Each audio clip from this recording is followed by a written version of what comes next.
Salut les sérivores, bienvenue sur la chaîne 100% série, 100% gratuite, 100% sans publicité. Je vous l'ai dit la semaine passée, on se retrouve cette semaine pour une série au féminin. Et là, la présentation va être expédiée parce qu'il n'y a pas grand chose à dire. Encore une fois, bundle. Mais au niveau des disques, il y a pas énormément de différence. Vous l'avez vu dans le titre. Aujourd'hui, on va parler de la plus badass des guerrières. J'ai nommé Xena, jouée par Lucy Lawless, qu'on a pu retrouver plus récemment dans Ash vs Evil Dead. Donc la série basée sur les films Evil Dead. euh, que j'espère que vous connaissez. Et si vous ne connaissez pas les anciennes versions, pas les nouvelles, s'il vous plaît, enfin pas la nouvelle qui est merdique, allez voir les anciennes versions. Ça vaut le détour. C'est une série à voir, à revoir. Bref, je vous le disais, pas grand chose à voir sur cette série Xena. Pourquoi? Parce que quand on regarde les disques, voilà, saison 1, les disques sont tout pareils.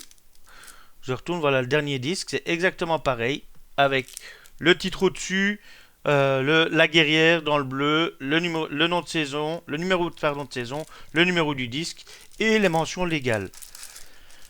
Malheureusement, si on regarde les saisons suivantes, la seule chose qui va changer, hop, c'est la couleur. Bienvenue au vert pour la saison 2. Hop, je retourne, c'est exactement pareil.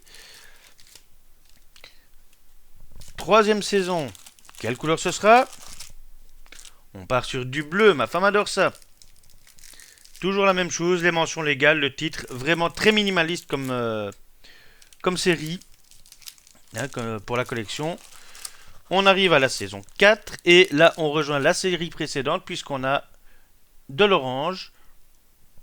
Alors il me semble qu'il y a un motif. Ouais, il y a vaguement un motif dans l'orange, mais vaguement quoi. Hop. Saison suivante, saison 5. On a eu de l'orange, on a eu du bleu, on a eu du vert, on a eu pas mal de couleurs. On se retrouve cette fois-ci avec du mauve. Et toujours, hop. Je vous l'ai dit, ça va aller vite parce que je vais pas passer 10 par 10 qui sont tous pareils.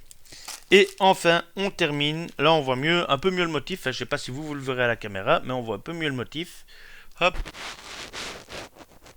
Et on est sur plutôt du rouge, voire cramoisi. Je vous l'ai dit, pas grand chose à dire sur cette série. Ça, pour le coup, c'est une série. J'aimerais bien trouver, mais je ne l'ai pas encore. La dernière fois que j'ai regardé, je ne l'ai pas trouvé. La série avec laquelle il y a eu un crossover, c'est Hercule qui est sorti à la même époque, plus ou moins. Qui n'était pas mieux que Xena. Attention les collectionneurs. Cette série, c'est pour les collectionneurs, je dirais presque hardcore. Elle a très mal vieilli. Honnêtement, oui, moi je regarde un ou deux épisodes avec plaisir, mais c'est pas la série déjà que je vais binge-watcher, hein, parce que faut pas exagérer. Et d'autre part, voilà, comme je dis, ça a très mal vieilli, donc c'est vraiment à regarder pour les fans ou pour faire découvrir aux plus jeunes éventuellement, mais je ne sais pas s'ils vont apprécier. Voilà, je vous avais prévenu, la série de la semaine est très courte, mais il n'y a rien à en dire. On est toujours sur les bundles. On arrive au bout, hein, encore quelques semaines à tenir. Ne dénigrez pas ces vidéos-ci malgré tout. Elles sont plus courtes, donc elles sont plus vite visionnées. Regardez-les, s'il vous plaît. Et on reviendra assez rapidement, enfin j'espère, sur des coffrets plus conventionnels. Mais au moins je pourrais dire, ceux-là je les ai faits. Ça fait un moment que je les mettais de côté. Sur le dernier, je vous montrerai la mallette que j'ai achetée. Donc ça sera une vidéo un peu plus longue pour que je vous présente la mallette. Mais ça va pas durer non plus des heures et des heures. Sur ce mes amis, c'était les Sérivores. On se revoit la semaine prochaine.